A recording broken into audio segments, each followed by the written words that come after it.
My husband neglected our sons after the birth of our daughter because he's always been a girl's dad. Now our sons are neglecting him too, but he has made his bed, so he has to lie on it. My husband, Jerry, and I have been married for 20 years. We have 5 children together. My husband, Jerry, was an amazing partner and a fantastic father to our children for many years. However, about 6 years ago, something changed. It's important to note that Jerry had always longed to be a dad to a daughter. It was his lifelong dream to raise girls. When we got married, Jerry frequently expressed his desire to be a father to his daughters. When I finally became pregnant for the first time, we both hoped for a girl, but instead, we had a boy. While Jerry was initially disappointed, he still poured his heart into our first child. We went on to have 3 more boys after that, and every time Jerry saw his brothers and sisters with their daughters, I could tell that he was feeling disappointed. Despite his disappointment, Jerry never treated our boys poorly. Instead of dwelling on his disappointment, Jerry showed his love for our boys. Every weekend, he would take them fishing or hiking, doing things they enjoyed. Our children became huge fans of their dad. Even when they were young, they always made special Father's Day cards for him and began understanding the holiday concept.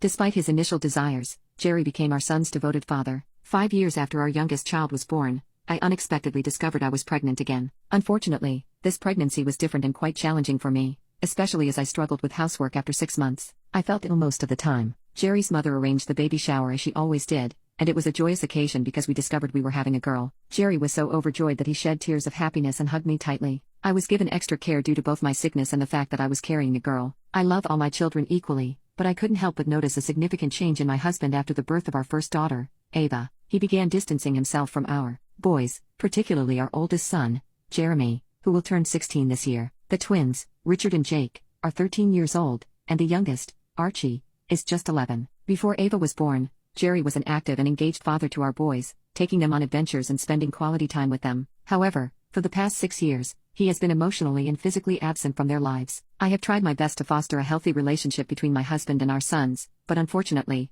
my efforts have been in vain. He continuously refuses to divide his attention and affection between our boys and our daughter, citing that daughters require extra care and delicacy. Despite my numerous attempts, I have failed to bring them closer. I even suggested organizing trips where he could spend quality time with the boys alone, but he rejected the idea. Instead, he chose to take our daughter on trips, visiting only the places she was interested in. We would frequently argue about this issue, and the discussions would always come to a close with one of 2 responses from him: "I've always longed to be a girl dad," or "Our daughter needs me more than the boys." Just a year ago, I reluctantly gave up on trying to mend their relationship. Nowadays, I take our boys on trips and fishing expeditions, even though my knowledge about fishing is limited because my father never took me fishing. Unfortunately, I can't take them on hikes due to my fear of heights. Despite my shortcomings, I'm doing my best to be fun and engaging. My daughter Ava started school just last year, and her father, Jerry, has been spoiling her since then. While Ava is generally well behaved, I occasionally try to enforce stricter boundaries as I feel that Jerry is overindulging her. One particular habit that can be endearing yet irritating is her fondness for scribbling on papers and walls with crayons and creating cute drawings in unexpected places. As sweet as it may be, it can sometimes be exasperating.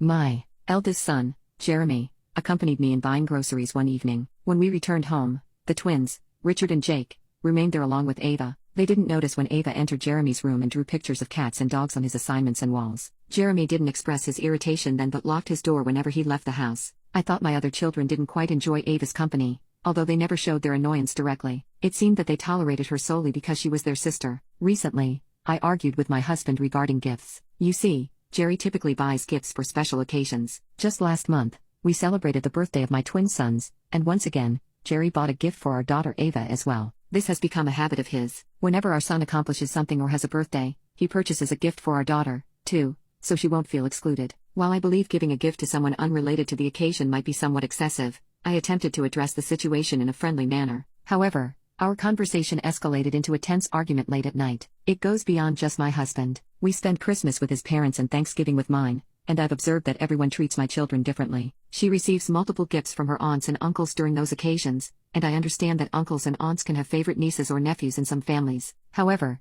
it becomes unfair to my other children. Last Christmas, the same pattern was repeated. I brought it up in our argument, and the disagreement escalated quickly. Despite loving all my children equally, the evident discrimination between them prevents me from bonding with my daughter without upsetting my sons. Last night, I finally reached my limit. My husband arrived home earlier than normal. I was home since I took the day off from work. Archie had a quiz competition, and I'm proud to say he secured first place and won some Legos as a prize. However, when my husband came home, he barely congratulated him before heading to Ava's room to say hello. I was preparing dinner in the kitchen when I overheard an argument between Archie and Jerry. Ava seemed to want to build Legos with Archie but refused because he wanted to do it all by himself. In response, His father lectured him to be a good brother and gave him other similar advice. This upset my middle children, leading one of them to confront him, saying, "That's rich coming from a dad who doesn't give two shts about his sons. Your future is not looking brighter than a black hole." I was momentarily stunned, but I quickly composed myself when Jerry came to complain about our son's behavior. I told him bluntly, "You've made your bed, so lie on it." Though it must be painful to be called out by your children, he had it coming. While we've had a long and relatively smooth 20-year marriage, this issue has created tension.